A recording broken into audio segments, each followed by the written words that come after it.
Hey everyone, I am Aman and today we are going to solve a question minimum operation from the Hacker Earth platform of arrays 1D. सो इस question में हमें क्या दे रखा है? इस question में हमें एक एरे दे रखा है जिसकी लेंथ है n, मतलब उस एरे में n इंटीजर्स होंगे। उसके बाद हमें क्या करना है कि हमें इस एरे में से एक हमें सब एरे सेलेक्ट करने हैं बेसिकली, जिसमें सेम वैल्यूज होनी चाहिए।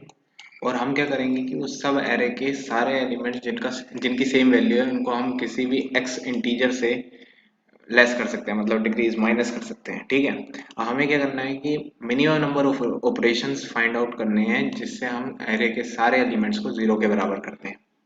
सो बेसिकली ये क्वेश्चन है, हमें इनपुट में an number of elements in the array given होंगे और उसके बाद हमें नेक्स्ट लाइन में एरे के सारे एलिमेंट्स गिवन होंगे, पहले लाइन में एन गिवन होगा। ठीक है, उसके बाद हमें आउटपुट करना है मिनिमम नंबर ऑफ ऑपरेशन जिसमें वो पूरा एरे जो है वो जीरो बन जाए। कंस्ट्रेंट्स हम देख सकते हैं जिसमें एन नंबर ऑफ इंटीजर जो होंगे वो 5 इंटू 10⁵ हो सकते हैं और एरे के एलिमेंट्स 1 से 10⁹ तक हो सकते हैं। तो आइए अब हम अप्रोच देखते हैं इस क्वेश्चन की। फॉर एग्जांपल हम ले लेते हैं कि जैसे हमारे पास ये 5 इंटीजर्स हमें गिवन है। ठीक है, 2 2 1 3 1। तो क्वेश्चन के हिसाब से हमें इन सबको जीरो बनाना है। अब हम क्या कर सकते हैं, हम एक साथ उन सारे एलिमेंट्स को ले सकते हैं जो, क्योंकि हमें सब एरे लेना है तो सब एरे कॉन्टिन्यूस होता है। ठीक है, तो हमें क्या करना है कि उस ऐसा सब एरे लेना है जिसमें सेम वैल्यू के एलिमेंट्स हो। फॉर एग्जांपल यहाँ पे हम देख सकते हैं कि जैसे ये 1 है, ये सिर्फ 1 है। इसके जैसे पहले हम यहाँ से शुरू करते हैं फर्स्ट से, तो यहाँ पे 2 है। ठीक है, अब ये एक सब एरे में आ सकता है लेकिन इसके अगला एलिमेंट जो है वो भी 2 है, तो ये दोनों एक सब एरे बना रहे हैं। ठीक है, क्योंकि अगला एलिमेंट 1 है तो अब ये 1 को हम इंक्लूड नहीं कर सकते, तो ये बेसिकली एक सब एरे हो गया हमारा। ठीक है, अब ये हमारा एक सब एरे हो गया, तो हम क्या कर सकते हैं कि इनको जीरो बनाने के लिए हम इन दोनों की वैल्यू -2 कर सकते हैं। उन्होंने बोलता है ना कि एक्स से हम डिक्रीज कर सकते हैं, एक्स कुछ भी ले सकते हैं। तो हमने मान लो कि हमने 2 ले लिया और इन दोनों की वैल्यू हमने जीरो कर दी, इसको भी 2 से माइनस कर दिया, ये भी जीरो हो गया, इसको भी कर दिया, ये भी जीरो हो गया। ठीक है, लेकिन हम 1 को नहीं कर सकते हैं क्योंकि इनके साथ उसके लिए हमें अलग से ऑपरेशन करना पड़ेगा, क्योंकि 1 इनके उसमें नहीं आ सकता सब एरे में। अब 1 हमने लिया, ठीक है, फिर अगला एलिमेंट। अब हम 3 ले सकते हैं क्या? 3 नहीं ले सकते 1 के साथ, क्योंकि 1 और 3 इक्वल नहीं है। तो हमें 1 के लिए फिर से एक ऑपरेशन करना पड़ेगा, तो ये सेकंड ऑपरेशन हो गया हमारा। ठीक है, इसमें इसकी हम -1 कर देंगे, ये जीरो हो जाएगा।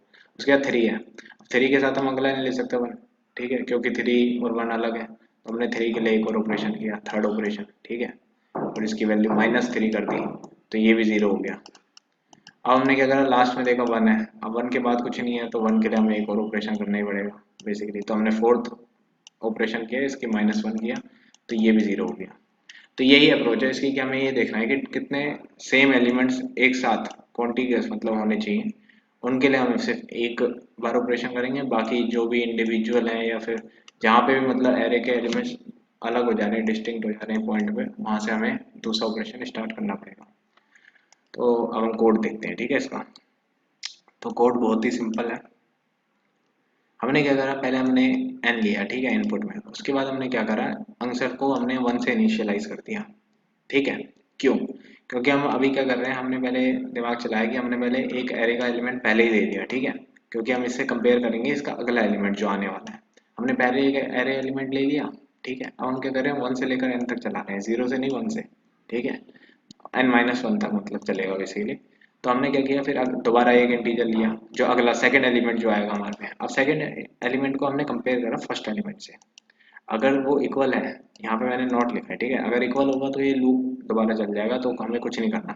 लेकिन अगर नॉट इक्वल है, क्योंकि हमने देखा था ना सेकंड तो 2 था, लेकिन उसके अगला जो आया था वो 1 था, तो सेकंड में तो हमने कुछ भी नहीं करना। लेकिन 1 वाले के लिए हमने क्या करना है, जैसे ही वो अलग हो जाए ना, ऐसे हमें आंसर की वैल्यू प्लस प्लस कर देनी है। और जो हमें एक ही वैल्यू जो हमें कंपेयर करना है उसकी वैल्यू अपडेट कर देनी है, क्योंकि वो वाला जैसे यहाँ पे हम जब यहाँ पे आए, इस थर्ड वाले पे जब हम आएंगे, यहाँ जब ये इन दोनों का कंपैरिजन होगा तो ये 2 और ये 1 तो अलग अलग है, तो हम यहाँ पे फिर आंसर को प्लस प्लस कर देंगे, इनके लिए अलग हो गया, इनके लिए सेकंड ऑपरेशन चलेगा। लेकिन अब हमें जो कंपेयर 3 को जिससे कंपेयर करना है वो तो 2 से नहीं करना है ना, 1 से करना है, इसलिए हमने यहाँ पे a की वैल्यू b कर दी। ठीक है, तो ये चलता रहेगा लूप, आंसर की वैल्यू प्लस प्लस होती रहेगी, लास्ट में हमने आंसर को प्रिंट कर दिया। सो बेसिकली यही कोड है और इससे हमारा आंसर आ जाना चाहिए।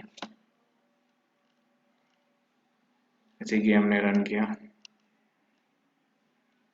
ये देखो एक्सेप्टेड आ गया। ठीक है, that's all. Thank you guys.